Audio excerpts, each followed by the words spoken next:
Welcome to the CBIA BizCast, powered by Google. I'm your host, Ali Warshavsky, and today on our podcast, we're joined by Kevin Hussain, who is the Associate Vice President of AI Engineers, and really has a unique story of how he came to be where he is at AI Engineers, and also very involved in diversity, equity, and inclusion. So we're going to ask him about that.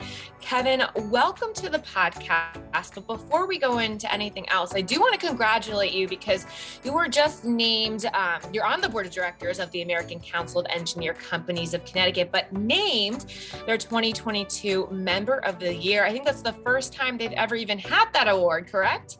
Correct. Thank you very much for having me, Ali. Yes, correct. That is the first time, and it was a pleasure. Congrats. That's a big honor. Now, I just gave you this intro about your interesting background. You had mentioned to us you came here on a student visa. Explain about that. How did you end up at AI Engineers and in such an involved role with the company and with the council? Yeah, thank you very much. And again, I appreciate the having me in the podcast. But it actually really takes a village, and I said that in one of my posts that if it wasn't for the support of Abul, who's the CEO, and my boss, to getting me directly involved, and giving you the opportunity, and I would not have been able to get that award of the year. And it actually, I didn't even put it in my office. I actually put it right in the front door because I told them it's a team effort, And you know what it is? It's actually opportunities, and that's how it all started. As you said, I did come here on a student visa, and I most of my family are in New York, and I came to New York and I saw a lot of my friends struggling to keep up, at a young age. And I said, you know what, I don't think I can survive in New York because of all the distractions. And that's when I looked at the different opportunities, and I said, okay, Connecticut looks to be pretty, in a strategic location, between New York and Boston. And it looks like that might be the spot. And I ended up coming up, visited, I loved it. And then, like you said, I applied to Capital Community College for a student visa, and I was accepted for a 2-year degree. And that's how my story started. I went to Capital because I wasn't sure if I can attend a 4-year college, right? Because at the time the cost was really expensive for me as a student from internationally from the Caribbean, where my parents were still back there. And I chose Connecticut strategically because of that and the quality of life, but also, like I said, I was affordable at the time. And they say, I remember one of the things I heard was that if you love what you do, you'd never work a day in your life. So I chose my career based on, all right, I said, what can I do 50% of the time in the office and 50% of the time outside? And engineering came up, and that's how I became an engineer. And luckily, I was able to transition into the University of Hartford for 2.5 years to get my undergrad. And then I started with a few engineering firms for about 10 years. And then in 2018, seems like yesterday, it's almost 8 years now, I started with AI, and as they say, the rest is history. Yeah, and we've been talking a lot here, and I'm sure you have, and because I know you're involved in a lot of organizations and politics, about how do we keep a student in Connecticut? And you're the prime example, right? You came here, chose Connecticut, a great option, obviously, between New York and Boston, like you said, but and it's a great state. And then you stayed. What kept you here? Where are you living now? I actually live in Bloomfield now. Initially, when I moved there, I was in Hartford, went to school in Hartford, started in the North End, Albany, the Albany Avenue corridor there. I took the bus to the University of Hartford. Up to yesterday, I actually 2 days ago, I was at the pool with some of my friends, and I've never done a shotgun before. So you can edit this part out, but that's the first shotgun I've ever did. And they said, "What school did you go to?" I said, "I went to the University of Hartford." They're like, "You never did this?" I'm like, "No." They're like, "Why?" I said, "Actually, I work full time, and I went to school full time, and I live off campus, right? I didn't have the opportunities like 99% of the kids to have a pretty cool college life, right? I didn't get to party, didn't get the shotgun. I mean, I met a lot of cool folks, and I made a lot of great relationships, but everyone's path is different, right? And I just had to figure out, working, going to school full time. I didn't want to pressure my family, and they did help me significantly, but I had to do a lot of it myself. And because of that, I had to skip a lot of your day-to-day fun activities, but I was able to do it now. When I live in Bloomfield now, I recently sold my house a few years ago and I moved into Bloomfield, but I'm heavily involved into town because, I am an immigrant and I believe heavily in giving others an opportunity like myself, like I mentioned before, opportunity. And at the time I was, when I became a naturalized citizen, I chose the Democratic Party because they have a bigger immigration package. And because of that, I got heavily involved in my town. I'm on the town planning and zoning committee. I'm on the town inland wetlands commission, also part of the design review board. And that was my way to giving back to the public, right? This is my way to share my story and giving back to the state that provided all these opportunities for me. And coming back to your question, it was the quality of life, it was the arts and the culture, it was the feeling inclusive and welcoming. That was key. It's a heavy Caribbean population, but even the non-Caribbean or your coworkers, they don't look like you, right? They look different, even your classmates. And I think having that welcoming and that inclusive feeling was really key to what helped guided me. Now, you explained your path, capital to University of Hartford, and then how did you find AI engineers, or did they recruit you? It's a funny story. I would even before I do a lot of these events at AI now, but even prior to that, I was always, maybe my second calling was like business or something like that, because I'm heavily involved in the business and the politics of it. Like I always like to know what what happens in the background. So I would always go to these events and I'd meet different people. I'd run into a few folks from AI, but it never crossed my mind. And then when I transitioned from a very large firm with about 25,000 people nationwide, when you're just a number, versus then I went to a semi-larger firm, but they were still national. And then you say, you know what, I wanted to do something that's more local. They're headquartered here in Connecticut. They are a large firm, a medium-sized firm in our industry. But I said, let me see what it feels like to come with something, working with a startup that here in Connecticut.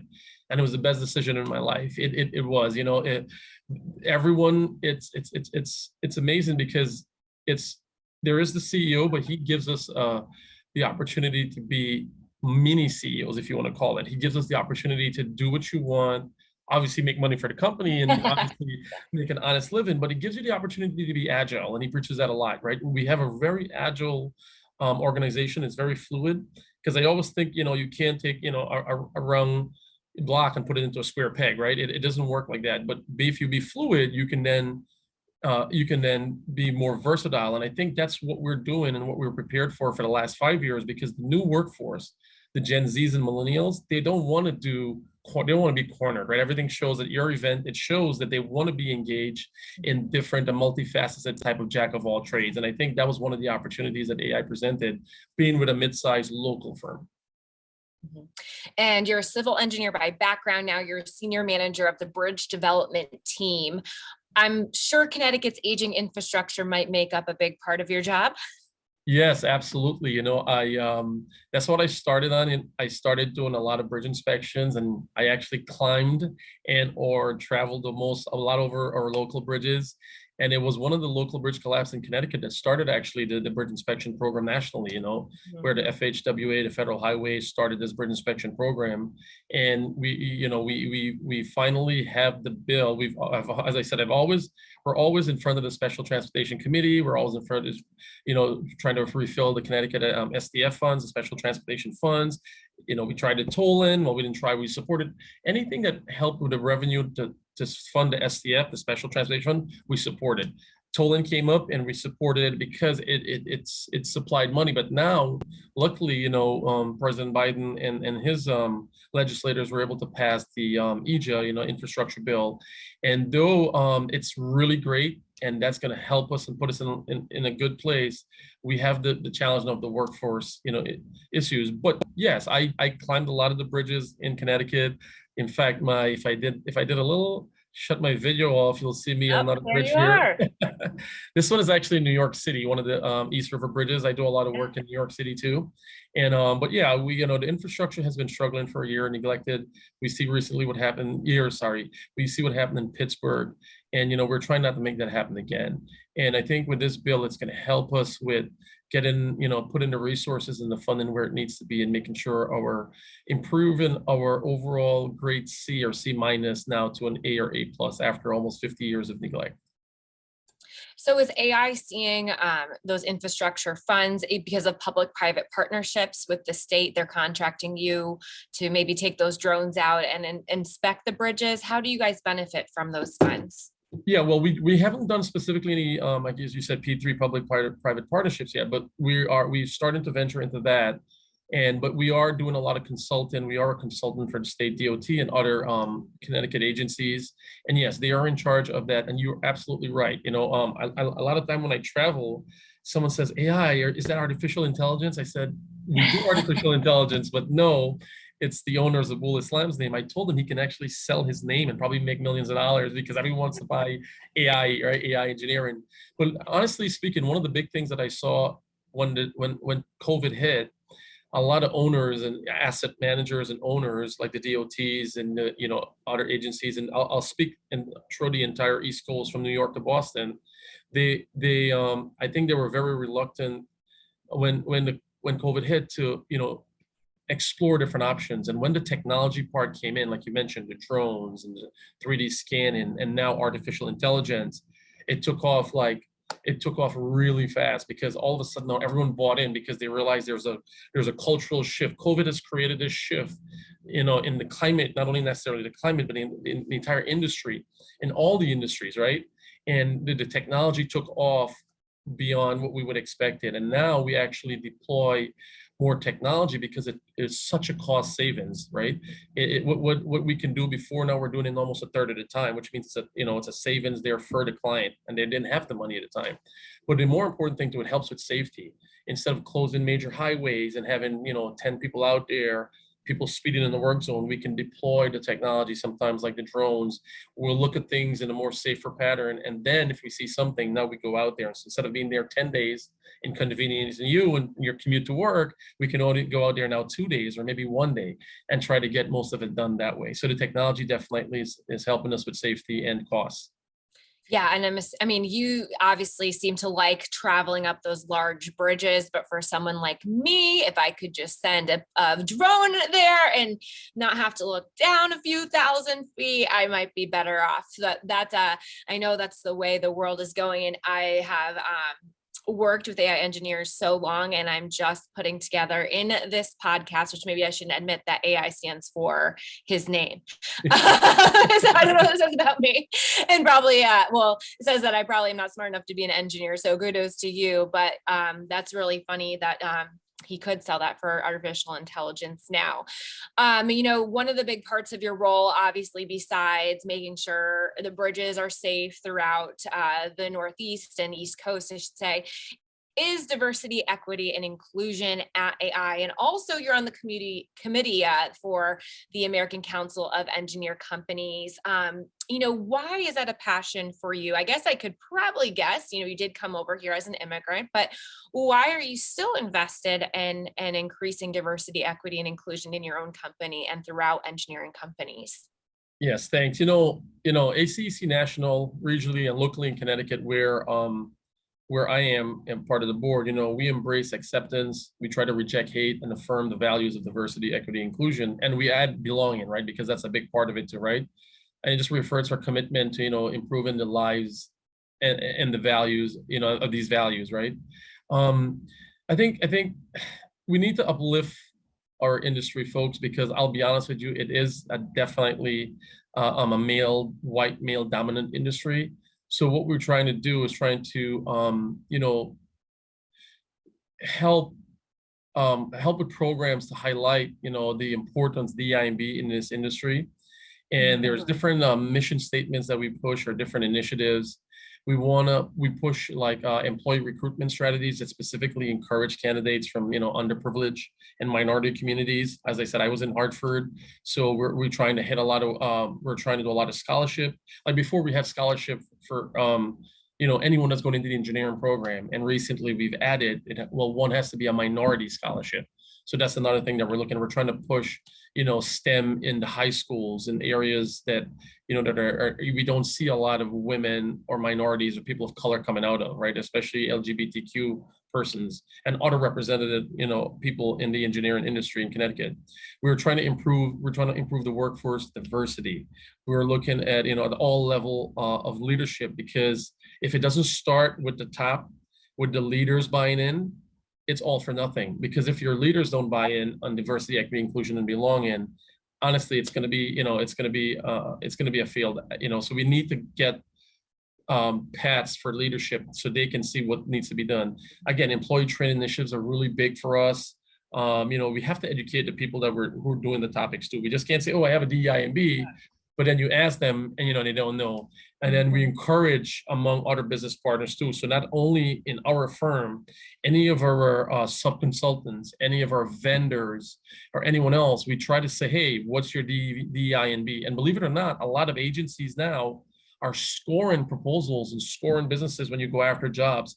Tell me about your DEI and B program that you have. Like I think the city of Philadelphia once told someone, hey, if you don't look like us or if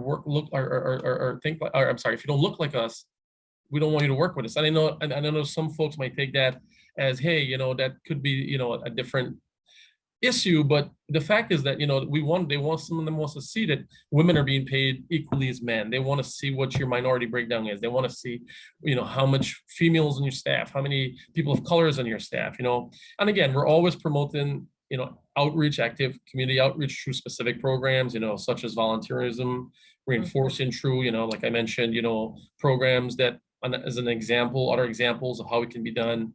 But again, it's just important that we send the message, make it address.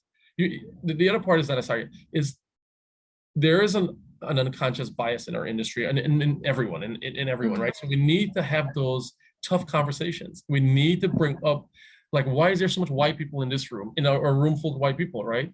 And it's fine to know, especially in a male-dominated industry, to say certain things like that, to make the women feel safer, to make the colored folks feel safer. They need to talk about that. Sorry, I can go on and on about this, but I think it's just one of those things that it's coming to the forefront. It took forever, but we just need to start doing it more in our industry, especially the AEC industry. Yeah, and I was going to ask you, where do you see with engineering, where is it lacking? Is it lacking a lot of women? Is it lacking people of color? Where do you think engineering needs to start to branch out more into to diversify the industry? I think you can check all those boxes. All of them are correct. ACEC did a program recently, about 2 months ago, at Illicit Brewery in Manchester, and it was our first all-women panel, and it was on DEI and B. We had some industry folks. We have women from the WTS, the women. We had Mayor Danielle Wong from Bloomfield, who were good friends. The only Black mayor in the 169 towns and cities in Connecticut, and it was a very powerful event. But one of the things that stood out to me is when we had the Q&A, a female white engineer, young engineer, came up and said, one of the things that I would have liked to see is that when you guys came and did the STEM program in my high school, it was all men. So I thought this was only for the boys, and that was very impactful to me. So we need to have people, like she said, looks like me and looks like her, at some of these STEM programs or in these high schools, right? People of color and women of color especially, right? Because, and I think that stood out to me a lot, that we need to start engaging, but we engage with people that look like our community, right? That looks like what we would like it to be. And to be honest with you, and I think it was one of your programs, 10 years ago, the minority was only 0.1% in the workforce. And I think now it's 1 in 4, it's 25%, where it's a colored person or someone of Hispanic or something. That's 1 in 4, 25%. So we can see where that's trending. So I think, yes, we definitely need to change the outlook. And I think there's a lot of owners. And like I mentioned before, Connecticut is a safe and welcoming state. And I think there's a lot of push. But I also know that I was in a national conference in DC a month ago, and I've heard challenges from other states, and they're actually politicizing DEI and B. They're like, well, I don't have to do that. Why are you making me do that? So, I mean, our state is in a good place, but I think nationally, we have to come a far way, unfortunately. Yeah, and what resonates with me too is, we or I, at least part of my job, I see so many students talk at events, and they say, a lot of them recently, I think I've heard two say, oh, I thought, I wanted to go into nursing because I saw my mom do it. It seemed like a good path. And then this STEM program came into my school and I was like, oh, I actually like engineering. Like one girl was speaking about, she's using 3D printers to create heart models, and she's like, but I didn't think women like me did that. And it's sad in a way to hear that people think they're restricted by their race or their gender. But hopefully bringing more STEM programs into schools, and like you said, with women of color, with people of color, in women in general, will show them that nope, you can do this. Your career path isn't chosen by your race or gender. Absolutely. You again said you chose the Bloomfield Hartford area because it was a diverse place to live, and it provided you with a good quality of life. But what are some ways you think Connecticut could improve itself as a place to live and place to work? You know, I have my young kids are in also Bloomfield, so that was also part of it because I wanted them to have some diversity, equity, inclusion. But we still have incidents that still sets a bad example. Yeah, and I want to say that because I feel bad for my daughter. She's a teenager, and I don't want to say it in a bad way, but they are going to be the most resilient group. But they've been through COVID. They were home for a year. They weren't able to engage with their friends, right? And then we see what happened with George Floyd, and we see all this stuff happening. And I told her the other day, I said, you're going to be one of the most resilient group of students or future leaders.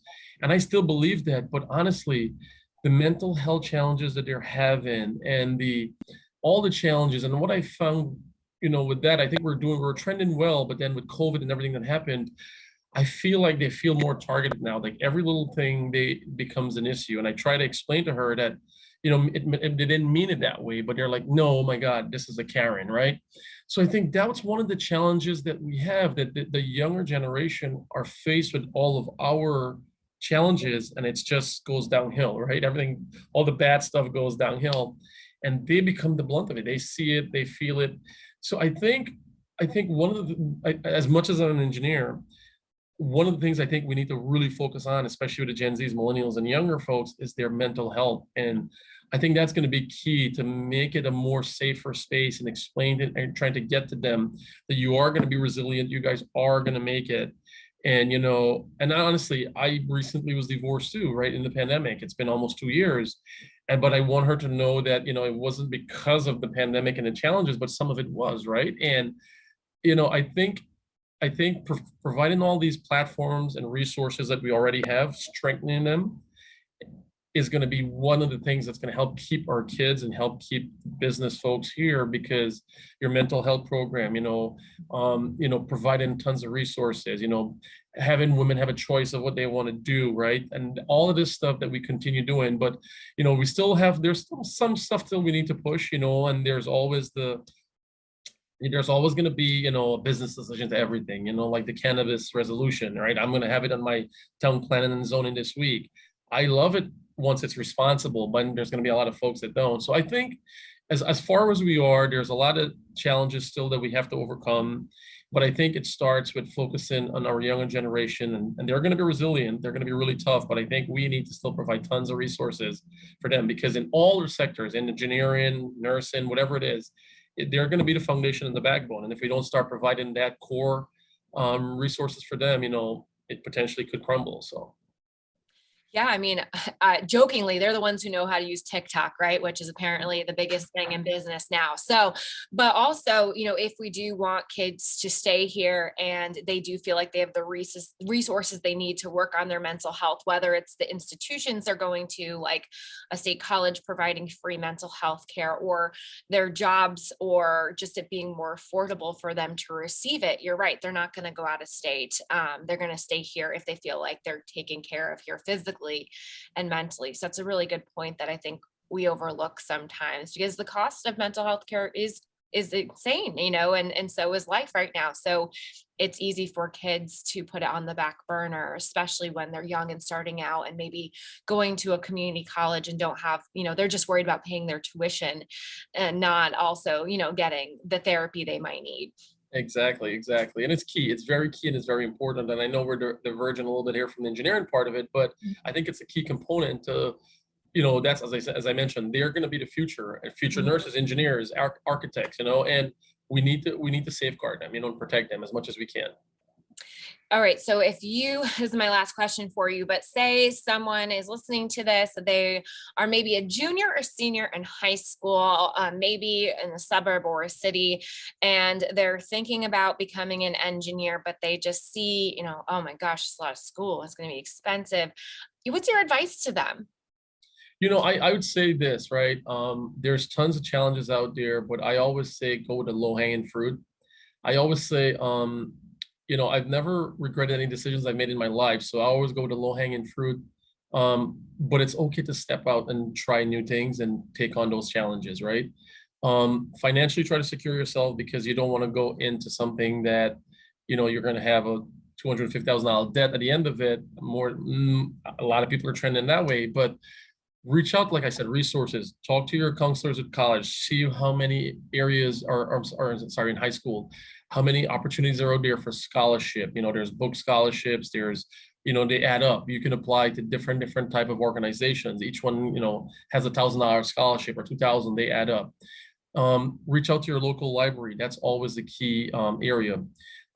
Reach out to your local leaders, reach out to your local leaders on city council, different boards or commissions, like I said, TPZ, your party, your Democratic town committee parties, your Republican town committee parties. There's tons of resources and there's tons of people there who would be able to help you and give you a path of least resistance, or, we can tell you where we feel, and we want to make sure that doesn't transpire to you, right? We want to make sure we can tell you how to do it. I know it's a challenge. I tried with my 16-year-old, and it's, it's very, very, they know everything, right? TikTok tells them everything. They can do everything. They don't need to hear from us. But I think it's okay to ask questions. And sometimes, believe it or not, some of your friends are good resources. Ask them, reach out to them. And at worst case, reach out to any of us here. We can help you. We can point you in the right direction. And all I say is that, one of the big things that we are also pushing nationally is the transportation equity part, right? I want to make sure that especially inner city kids, where is what I came from, has the same resources as their friends in other areas, right? It's also transportation equity, but equity in the whole. It's very key. So believe it or not, there's a lot of resources out there. I know there's a lot more hurdles for us in inner cities where I came from, but believe it or not, there's a lot of people willing to support you and support them. And, just reach out to a lot of folks that are help. Don't feel that everyone is out to be against you.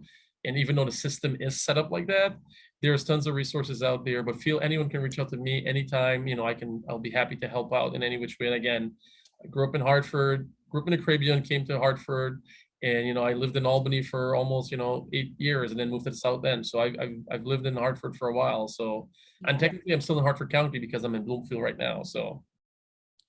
Well, yeah, I'm a big believer in, if you want something, tell everyone what you want, because people are usually more willing to help you than stand in your way. And you never know what connection you make could be the person who's like, oh, wait, like actually my friend's looking for an intern this summer. It's just those small conversations that can always turn into something big. And that was going to be my last question, but you did bring up something interesting about that transportation equity.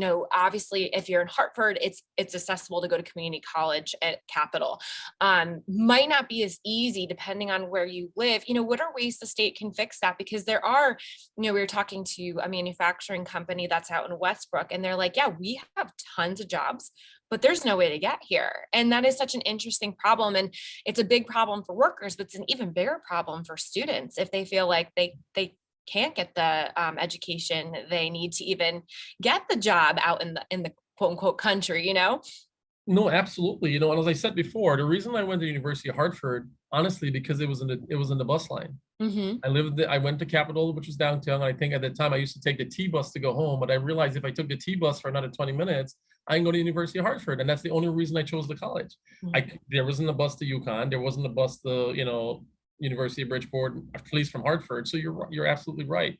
And the transportation equity is providing those resources, right? We have to figure out a way as engineers working for the DOTs and clients to say, listen, we want a seat at the table to help you with this transportation equity, because the owners are sometimes, in this case with DOTs and so forth, they're only going to be able to do what they can do within their scope. As consultants, as engineers, and as people who live there, that's why it's always good to have people of minority and women at the table, because of different perspective, right? Most of the folks back then commuted or drove in. If I had to sit at the table, the first time I'm going to say, well, I took the bus in for college and community college. How are we going to make this project or this university or this accessible to certain people? Mhm. And that's the key part of it. Comes back to diversity, equity, inclusion. Having people like us having a seated table can bring those perspectives of how to improve that infrastructure and those challenges. Absolutely. Well, Kevin, it's been great to have you on. You provided so much insight, not only about how you got to where you were, but just about how we can make places a little bit better to work and how to get to work. So thank you so much for joining us. No, I appreciate it. Thank you guys very much, and continue doing a great job. And thank you for listening to this week's BizCast. You can listen and subscribe to our podcast on Apple, YouTube, SoundCloud, and for more episodes, you can also head over to CBIA.com.